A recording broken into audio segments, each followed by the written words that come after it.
Saxo Bank, l'expert de la bourse en ligne présente Sud Radio, les incontournables de la bourse. Thomas Binet. Nous nous retrouvons comme tous les lundis soirs avec notre consultant Fabien Keriel, directeur général de Saxo Bank, pour parler bourse et marché financier. Bonsoir Fabien. Bonsoir Thomas. Fabien, aujourd'hui on va s'intéresser à des acteurs dont on parle beaucoup dans les médias, mais dont le rôle reste souvent flou pour le grand public, les banques centrales. On entend parler de la Banque centrale européenne, de la Réserve fédérale américaine, de la Banque d'Angleterre ou encore de la Banque du Japon. Elles ne ressemblent pas à des banques classiques, elles ne vendent pas de cartes bancaires, elles ne font pas de crédit immobilier aux particuliers. À quoi servent-elles ? Mais avant d'y répondre Fabien, pouvez-vous nous préciser d'abord ce qu'est une banque centrale ? Une banque centrale, c'est une institution publique qui peut être nationale ou supranationale quand on a des pays qui ont décidé de se regrouper dans des unions comme par exemple la zone euro ou l'Union européenne. Les banques centrales, donc ces institutions publiques, ont plusieurs missions.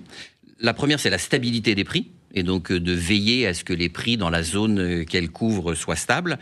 Ils gèrent la monnaie, et donc c'est eux qui qui ont la planche à billets, comme on dit dans le langage familier. Et ils ont aussi un rôle de supervision, de veiller à ce que les marchés financiers dans la zone qu'ils surveillent se portent bien, et surtout qu'on respecte les règles éditées par les différents législateurs. Mais alors, comment agit-elle concrètement ? Elles utilisent principalement les taux d'intérêt. Donc effectivement, les banques centrales permettent aux banques commerciales ou aux institutions financières de déposer de l'argent auprès d'elles. Et ce qu'elles utilisent comme levier, c'est le taux d'intérêt auquel elles vont rémunérer les placements de ces banques commerciales ou de ces institutions financières. Alors, pour que le propos soit clair, est-ce que vous avez un exemple à nous proposer ? On peut fonctionner par analogie et prendre l'exemple de l'immobilier pour les particuliers.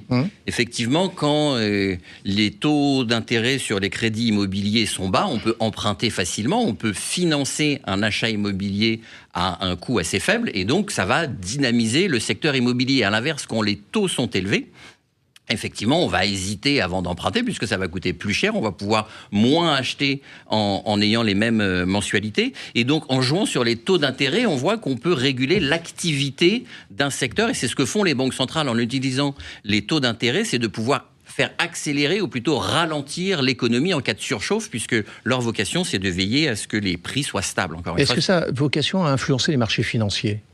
Bien sûr, puisque si les entreprises peuvent emprunter à bas coût, elles peuvent financer leur investissement, elles peuvent financer leur développement plus facilement, et donc ces entreprises vont pouvoir en faire davantage. À l'inverse, si les taux d'intérêt sont très élevés, les entreprises vont être plus réticentes à emprunter pour financer leur développement, et les investisseurs, si des produits de taux d'intérêt sont plus intéressants, vont peut-être un petit peu délaisser les actions, et donc les marchés boursiers vont être un peu moins favorisés. Et là aussi, vous avez un exemple à nous proposer ?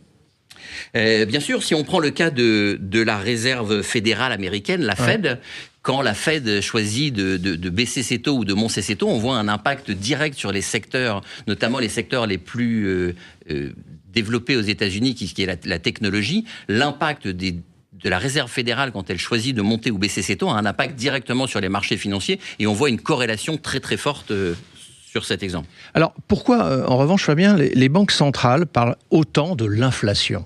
Puisqu'en jouant sur les taux d'intérêt, l'objectif, effectivement, c'est de veiller à ce que l'économie soit stable et que les prix pour les consommateurs soient le plus stable possible. Donc, c'est leur levier d'action, et c'est là-dessus qu'elles peuvent jouer, c'est utiliser les taux d'intérêt pour essayer de réguler cette inflation, leur objectif étant habituellement que l'inflation soit autour de 2%, ce qui veut dire qu'avec des salaires qui augmenteraient d'un peu plus de 2%, votre pouvoir d'achat augmenterait. Mais est-ce pour autant que les banques peuvent tout contrôler dans ce qui se passe ? Non. Les banques centrales, justement, ont un rôle d'influence. Elles sont indépendantes par rapport au pouvoir politique, donc c'est elles qui prennent les décisions de façon isolé, seul, c'est le gouverneur, comme ça qu'on appelle le chef d'une banque centrale, le gouverneur de la banque centrale qui se réunit et qui décide ce qu'ils vont faire sur les taux d'intérêt. Ils peuvent influer, mais ils ne peuvent pas contraindre. Alors pourquoi, Fabien, les marchés attendent-ils autant leurs annonces, celles des banques centrales ? Puisque un simple mot dans une déclaration, et c'est très codifié, c'est quasiment comme de la diplomatie, le moindre mot, la moindre phrase et la façon ou le ton utilisé dans une déclaration va donner un signal sur les décisions à venir et donc l'impact que ça peut avoir sur le marché des actions ou sur le marché des obligations, les différents marchés financiers. Et donc le moindre mot est guetté puisque le moindre signal peut avoir un impact sur les investissements qu'on fait. C'est très psychologique en fait. Il y a une part psychologique et il y a une part très concrète dans les mois qui suivent sur la santé financière des marchés. Merci Fabien pour vos explications concrètes. Alors je vais essayer, si vous m'y autorisez, à vous résumer un petit peu pour la clarté de notre propos. Les banques centrales, donc, si je vous ai bien compris, sont les gardiennes de la monnaie. Elles surveillent l'inflation, elles ajustent les taux d'intérêt, elles influencent directement les conditions économiques. Elles ne sont pas là pour gagner de l'argent, mais pour maintenir la stabilité. Vous êtes d'accord avec ça ? Tout à fait. Merci à vous Fabien et on vous retrouve lundi prochain pour un autre numéro d'Osez Investir, les incontournables de la bourse. Et pour ce qui me concerne, je vous donne rendez-vous dimanche matin à 9h25 dans la matinale week-end. Sud Radio, les incontournables de la bourse. Thomas Binet. Avec Saxo Bank, l'expert de la bourse en ligne.